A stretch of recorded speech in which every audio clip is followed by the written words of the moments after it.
Hello my young friends, good morning. मैं Suresh sir फिर एक बार आपके साथ एमसीक्यू सेट नंबर 11 के साथ। इसके पहले 10 सेट मेरा आ चुका है। अगर आपको समय नहीं मिला होगा तो उसको एक बार आप शुरू से अंत तक जरूर देखेंगे। कॉपी और कलम की सहायता से उसको नोट करेंगे और एग्जामिनेशन के दिन एक बार सरसरी निगाह से सबको देख लेना है। ऊपर वाले से दुआ करते हैं वो आपका जो क्वेश्चन है उसके से रिलेटेड है और उसी में से आना चाहिए, या फिर डाटा इधर से उधर हो सकता है, उस पर बेस्ड हो। है कि एक एमसीक्यू जब हम बताते हैं तो उससे रिलेटेड जितना चीज़ होता है वो एक जगह आपको बता देते हैं। ये नहीं कि जो क्वेश्चन में है वही रहेगा, ऐसी बात नहीं है।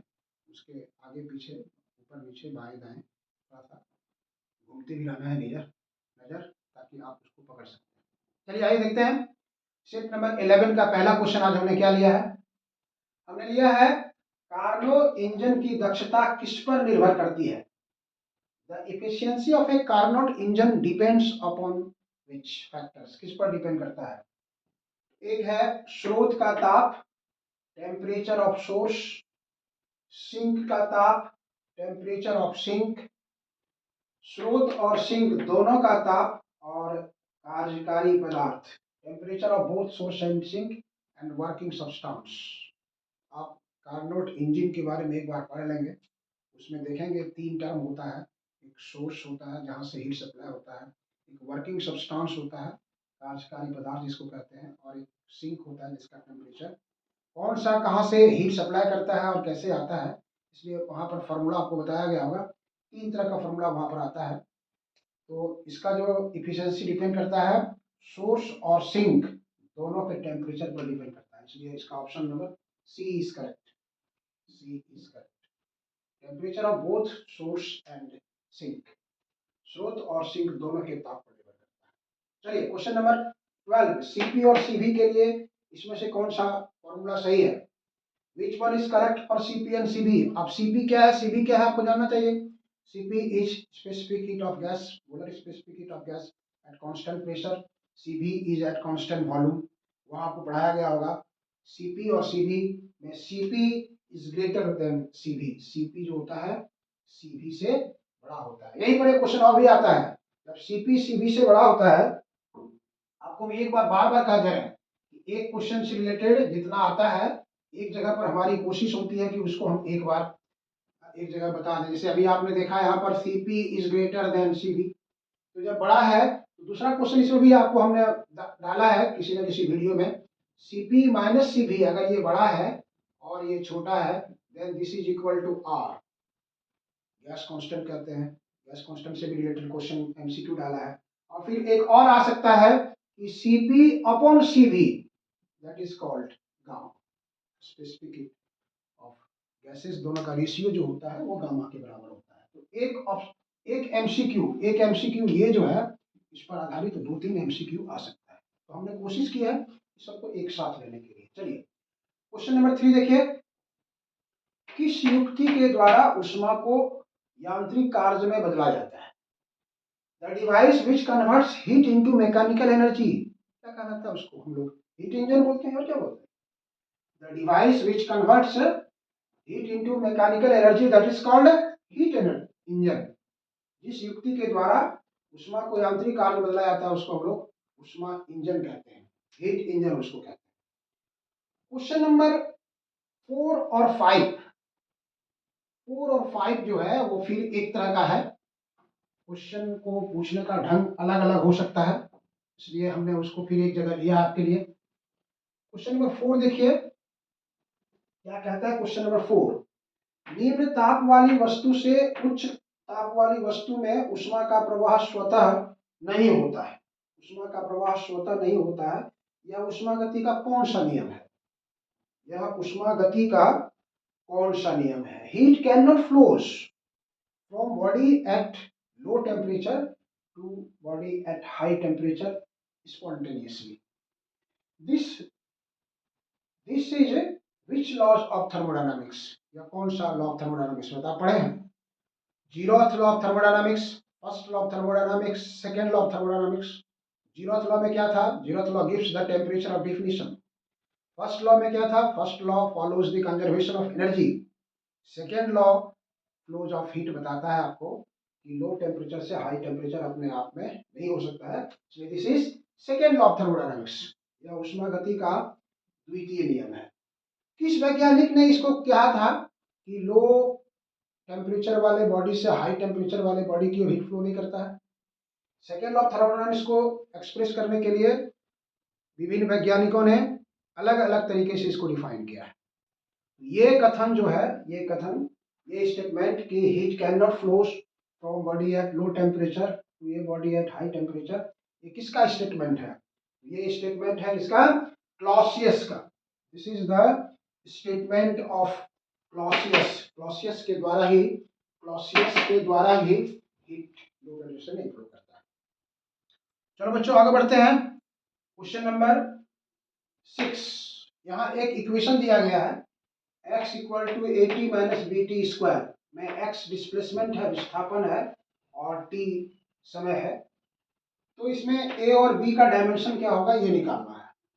In equation x equal to A T square minus B T, A T minus B T square, x is displacement and t is time, then dimension of a and b what will be, ये आपको निकालना है।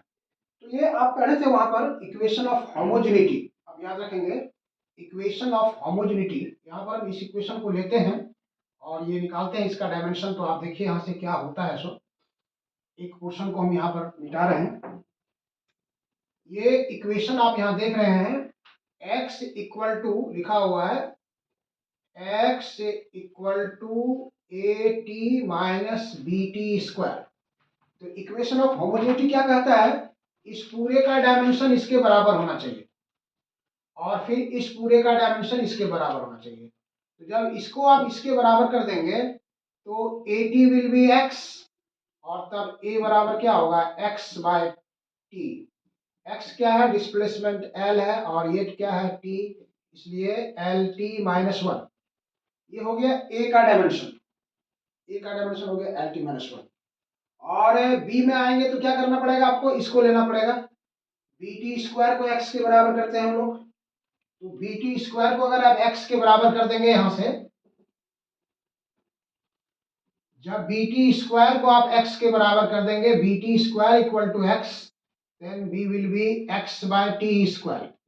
मतलब this is l और this is t2, इसलिए L T minus two, L T minus two, L T minus one और L T minus two, ये इसका ऑप्शन है सही। और this is option number A number में ऑप्शन दिया हुआ है यहाँ पर कि ए और बी का जो डायमेंशन होगा एल टी माइनस वन और एल टी माइनस टू। यहाँ पर भी इंग्लिश वाले में लिखा हुआ था एल टी माइनस वन और L T minus two. B T square equal to X, इसलिए B equal to X by T square. X displacement है, एल हो गया, और ये टाइम टी स्क्वायर हो गया, इसको ऊपर ले गए एल टी माइनस टू, इसलिए बी का डायमेंशन हो गया एल टी माइनस टू और ए का डायमेंशन हो गया एल टी माइनस वन, इसलिए ऑप्शन नंबर आपका ए सही है, एल टी माइनस वन और एल टी माइनस टू।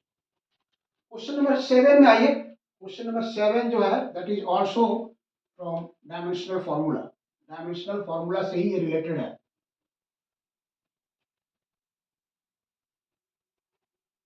यहाँ पे एक इक्वेशन दिया है P plus A by V square, V minus B equal to R T. में P प्रेशर है, V वॉल्यूम है, R गैस कांस्टेंट है और T टेम्परेचर है। लेकिन यहाँ कह रहा है कि P का डायमेंशन निकालिए कितना होगा। In P plus A by V square, यहाँ जो इक्वेशन दिया हुआ है, in P plus A by V square, V minus B equal to R T, P is pressure and V is volume, the dimension of P कितना होगा आपको यहाँ देखना है। तो आप फिर देखिए वही चीज है, ये दोनों क्वांटिटी आपस में ऐड हो रहा है, इसलिए इसका डायमेंशन इसके बराबर होगा, इसका डायमेंशन इसके बराबर होगा, मतलब a by V square equal to P, इसलिए a हो जाएगा p into V square. p pressure है, डायमेंशन आप जानते हैं, m l minus one T minus two, v volume है, डायमेंशन जानते हैं आप l क्यूब, उसका स्क्वायर कर दीजिए आप, दैट इज l6। तो ये हो गया m, l6 में से 1 माइनस चला गया, l5 t minus two, this is dimensional formula of A. अब चूज कीजिए कहां पर है, ये पहला में ही है, m l5 t minus to, बाकी कहीं नहीं है ये।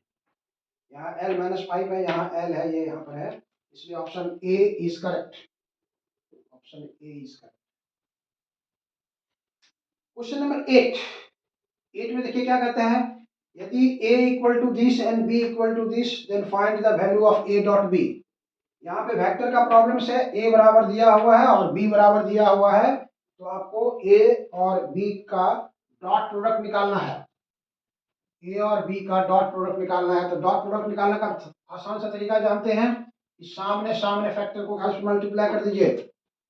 ए इक्वल टू यहाँ लिखा हुआ है 4i cap plus 3j cap minus k cap, और b इक्वल टू लिखा हुआ है 2i cap plus 3j cap और प्लस 6k कैप। यहाँ पे आपको निकालना है a dot B. a dot B निकालना है। तो a डॉट बी निकालने का तरीका जानते थे, i dot i1 i dot j 0 i dot k 0, इसलिए i dot i1 j dot j1 k dot k1, इसलिए सामने मल्टीप्लाई कीजिए यहाँ से, इसलिए 4 2 जा 8 3 3 जा 6 माइनस 6 8 6 14 में से 11 चला गया, इसलिए 11 इसका आंसर आएगा। Option number B, option number B जो है that is correct. Question number 9 आइए देखिए, गतिज ऊर्जा के और संवेग p में संबंध होता है। The relation between kinetic energy k and momentum p is, यहाँ 4 ऑप्शन दिया हुआ है, उसमें से इस दोनों के बीच में आपको रिलेशन देखना है। आप इसको काइनेटिक एनर्जी का फॉर्मूला याद कीजिए हाफ mv² और मोमेंटम का फॉर्मूला याद कीजिए p इक्वल टू mv, दोनों का रेशियो निकालिए तो आपको निकल जाएगा option number A. Option number A k equal to p² by 2m, ये इसका ऑप्शन आता है, दोनों के बीच का रिलेशन, दोनों के बीच का ये रिलेशन आता है।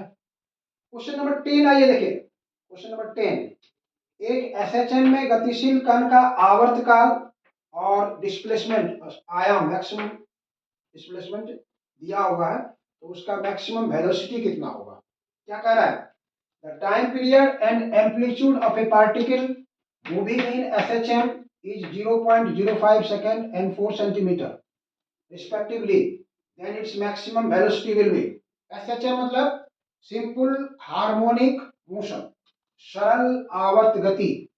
सरल आवर्त गति में मैक्सिमम वेलोसिटी का फॉर्मूला क्या होता है वो आपको याद रखना होगा।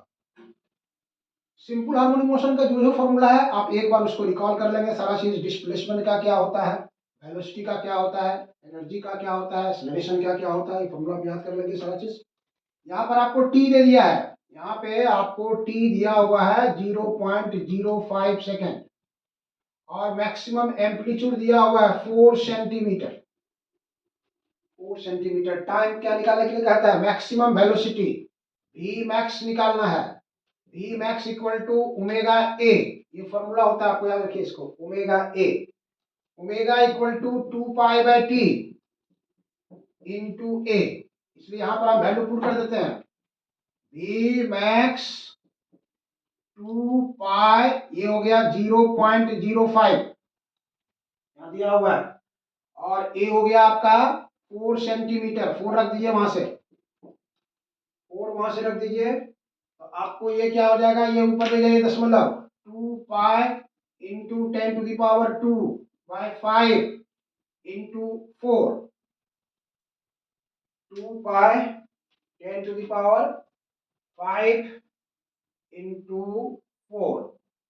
अब यहां से कैंसिल कीजिए, देखिए 4 यहां से आ गया आपको सेंटीमीटर में है, सेंटीमीटर में है, इसको मीटर में, आप यहाँ आंसर देखिए मीटर पर सेकंड दिया हुआ, इसलिए इसको बदलना होगा, इसको भी 100 से डिवाइड करना होगा, तो ये दोनों कैंसिल हो जाएगा, ये आ जाएगा 8 pi by 5, 4 to 8 pi by 5, 8 में 5 से भाग देंगे 1.65 मीटर पर सेकंड, ये इसका ऑप्शन आना चाहिए, और दैट इज ऑप्शन नंबर ए।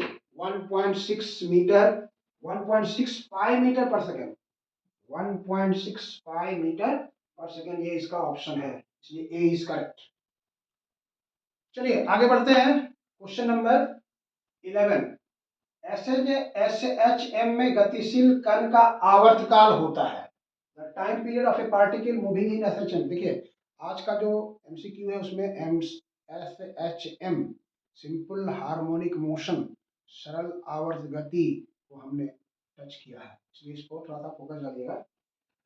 तो उसके टाइम पीरियड का जो फॉर्मूला होता है वो 4 ऑप्शन यहाँ दिया हुआ है, 4 ऑप्शन दिया हुआ है। तो उसका जो टाइम पीरियड का ऑप्शन जो होगा उसका है T equal to 2 pi displacement by acceleration, विस्थापन बटे त्वरण, इसलिए ऑप्शन ए जो है इसका वो करेक्ट। इसी पर हम लोग निकाले थे सिंपल पेंडुलम का टाइम पीरियड, वो निकल के आया था T equal to pi under root L by G. वहाँ पर डिस्प्लेसमेंट बाय एक्सेलरेशन का हम लोग निकाले थे तो वो आया था L बाई जी। आप वहाँ देख लिए होंगे, अगर आप नहीं देखे होंगे तो सिंपल पेंडुलम का MCQ जो है उसको आप एक बार जरूर देख लेंगे, उसके साथ बोलेंगे नहीं। फिर 12 नंबर भी क्वेश्चन SHM से ही रिलेटेड है। SHM में गतिशील कण का माध्य स्थिति से 3 सेंटीमीटर की दूरी पर त्वरण 12 सेंटीमीटर है। The acceleration of a particle moving in SHM at a distance of 3 centimeter is 12 centimeter per second square. Then its time period will be, तो आपका इसका टाइम पीरियड निकालना है कितना होगा सो।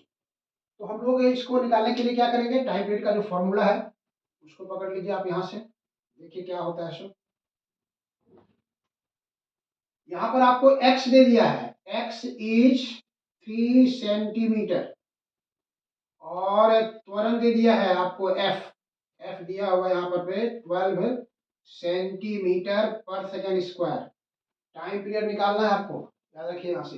इसका एक्सप्रेशन का फॉर्मूला आपको याद है, f equal to omega square X, f equal to omega square X, ये फॉर्मूला होता है।